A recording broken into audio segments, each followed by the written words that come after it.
Hey, how you doing? Welcome to another time here. Welcome to another time on the book club. This book club with me, Saint Akin. I got to do this Sunday afternoon. West African time, 2 p.m. Could meet you at different other time zone depending on where you're joining us. But we're presently reading through our sixth book in the series is The Good Life. The Good Life by Robert Waldinger and Marcus, right? So that's what we've been reading. We're presently reading in the fifth chapter. That's what we're on. The last time we met upper week, 2 weeks ago, we looked at we opened into started with chapter 5. We couldn't meet last week because I had a burial and I didn't come online last week. So we're here doing the second part in chapter 5, and we're gonna do a total of 3 sessions in chapter 5. So we have another one next week to close out chapter 5. So we're looking at chapter 5, and the title of chapter 5 is Attention to Relationships. You know, attention to relationship. In another word for attention, there is nurturing relationship. Another word for attention, there is cultivating relationship. Another word, there is waiting on relationship. Another word, there is attending to relationship. Another word, there is waiting on relationship, right? Another word, there is nurturing relationship, right? And what we nurture, right, will grow. What will nurture will bless us back, will produce fruit, right? Just like I was talking to my former farm manager, we're needing to nurse some seed, for replanting. And all he did was just put the seed down, and he was just at the mercy of the result of the germination.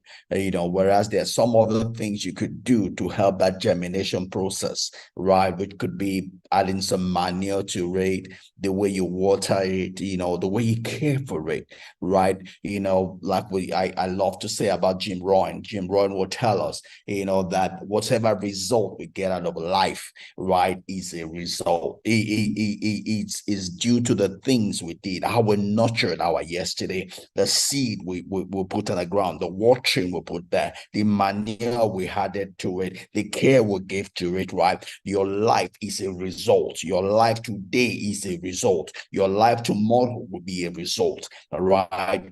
And we should be matured enough to accept the result that we get, because it is what we produce, right? Not what anybody produced for us, but what we produce, what we chose. We made a decision to be where we are right now.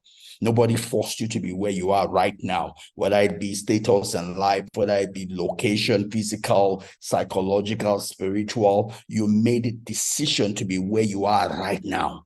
You are going to make a decision as to where you will be tomorrow. You made a decision as to where you are this year, 2023. You are going to make a decision as to where you will be in the next year to come, 2024, because to be a result of the seed you are sowing, the seed you will sow, and the kind of watering, nurturing you will give to that seed that will produce where you will be tomorrow, right? And the thing is not about giving excuses. It's about looking at, how did I get here? Do I like where I am today?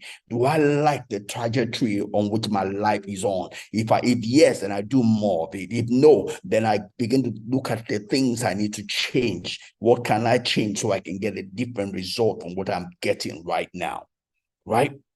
But in the sense of the chapter, the book where we are in right now, we're looking at relationship.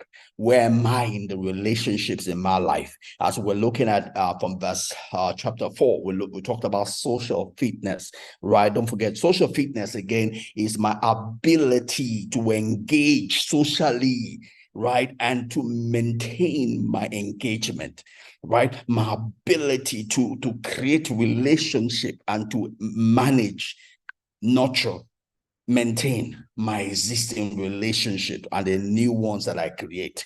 My ability to do that is how fit socially that I am, right? And we looked at it, and from coming from chapter 4, we talked about looking at our social universe, looking at the people in our life, the people that increase us, the people that decrease us, the people that feed us, the people that deplete us, and look at the different relationships in our life. Look at where they are. Look at the ones we want to make better and the one we probably want to reduce, right? Determine where we want to be going forward. We know where we are right now. Is that where we want to be? Is that the fullness of what we want to maintain right now? Or do we want a different tomorrow? Whatever address we want to be tomorrow, right? It is determined by what we do, right, to our social universe. Our social universe contains all the people we get to interact and relate with one way or the other, right? Whether it be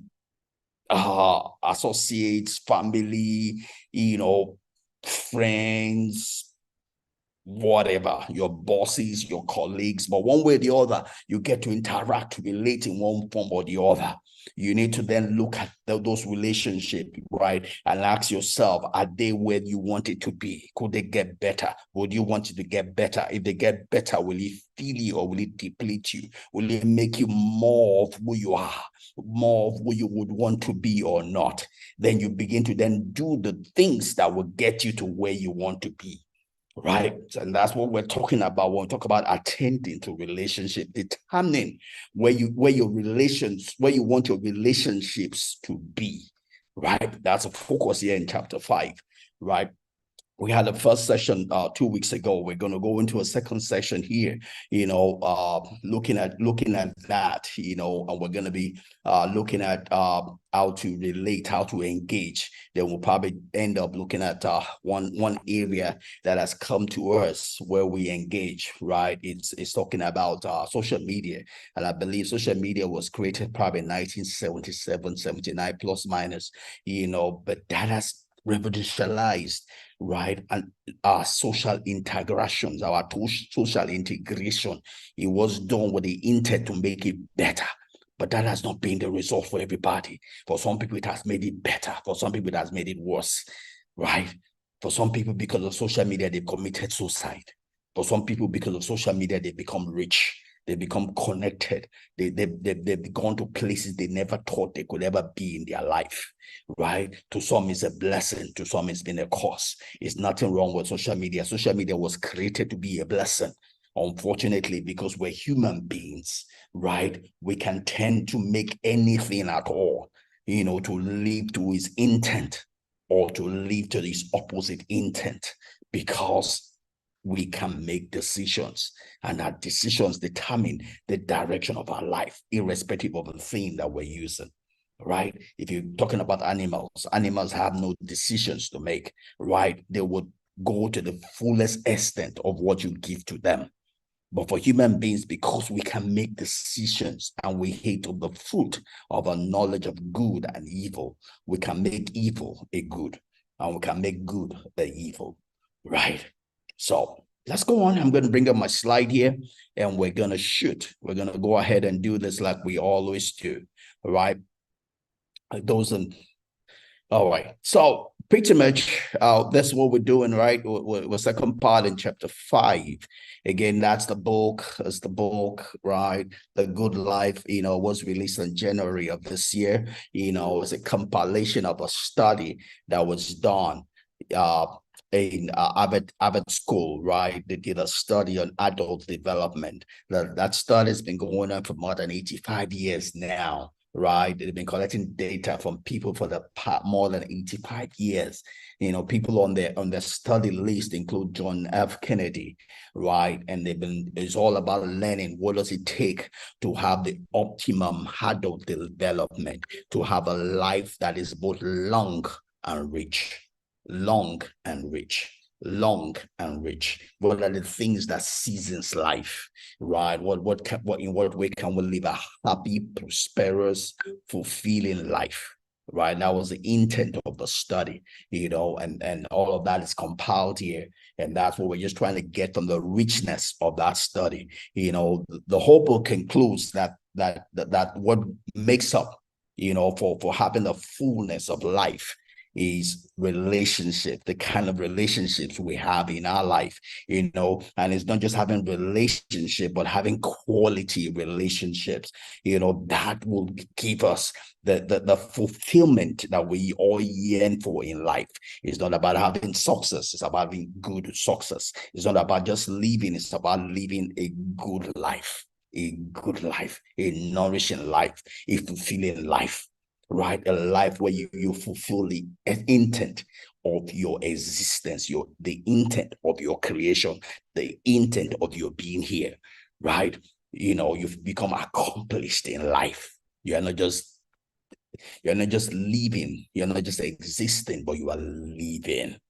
You are living. You're leaving your mark in the sand of time, in the stone of time. The whole world will know that you came. You passed through here. You are not just someone, begging or excuse or an apology, but you are someone that the world will feel the impact of your being here, right? And that comes by relationship, right? That comes by relationship, having the right quality relationships, right? And that's what we're trying to learn as we go through the book, how we can revolutionize our life such that we can optimize the relationship, the engagements in our life, right? The topic of chapter 6 is facing the music, facing life. Oh, awesome. I can't wait to share that. Facing life. A lot of people avoid life. They avoid relationship, either because they've been hurt in one form or the other, and they feel, oh, I'm protecting myself. I'm protecting myself. That's foolish, man. You're only going to get life by leaning into life. You lean into life. You don't run away from life. You face the music of life and overcome. You are here to overcome, not to be overcome. And you're not going to overcome by running away from life. You got to face the music of life and overcome it, right? You learn how to overcome it and you execute your plan. It doesn't mean you're going to get it all the time. Sometimes you're going to fall on your face. Sometimes you're going to miss it. But you learn from that experience and do better again. You learn and you do better, right? There's no perfect life. If you're not making mistakes, then you're not living. Life is about making mistakes because that's what it takes to live. You learn and do better. You learn and do better. You learn and do better, right? And the better you do, the more opportunities create for you to even do better, right? That's what life is. That's where life is lived, right? So let's go on. So this is our second take into chapter 5 of the book, The Good Life. Chapter 5, the second take, attention to relationships, right? That's what we're looking at. We talked about loneliness. I believe that was chapter 3 or so. Oh, chapter 4 was part of chapter 4. When it comes to relationships, right? Loneliness is not an idea of your mind. Just like being hungry is not because I want to be hungry, or you have a headache. You say, I want to have a headache. No, you either have a headache or you don't have a headache. You're either hungry or you're not hungry, right? It's a symptom. It's telling you something is amiss, right? Loneliness is your system telling you are not rightly engaging life. You are not rightly engaging people. You are not rightly engaging socially. That's what loneliness is telling you, right? It is a distress in your body, just like headache or hunger, right? You will feel it, mainly psychologically. But if you allow that psychological to stay long enough, it will affect you physically also. It will affect you spiritually also, right? But loneliness is a distress. It's a distress you feel in your psychological being. It's a discomfort you feel in your psychological being, more like physical hunger, more like headache, which is telling you that you are not rightly engaging in the social circuit of your life, right? Not another person's social circuit. but your own social circuit, you are not rightly engaging. You are not engaging enough. You are staying away. You are not rightly engaging people. That is what the feeling of loneliness is telling you. You are doing something wrong. You are not doing something right. That's what loneliness is telling you. It is not the cause of the devil. It is not a whatever. It is just simply telling you the same way hunger tells you it's time to go eat. It's time to go engage. It's time to step out more. It's time to leave your comfort zone. It's time to take some risk, albeit calculated risk, right? But it's time to engage. That's what loneliness is telling you. It is put there by God. It's part of your protective mechanism. More like fear, more like pain. It's telling you you need to do something about your life. If you don't do that thing, things can get worse. That's what loneliness is telling you. So when you feel lonely, you need to have a plan to go beyond that place, to move forward, to do better, to solve the problem, right? To solve the headache, to solve the distress, to solve the discomfort.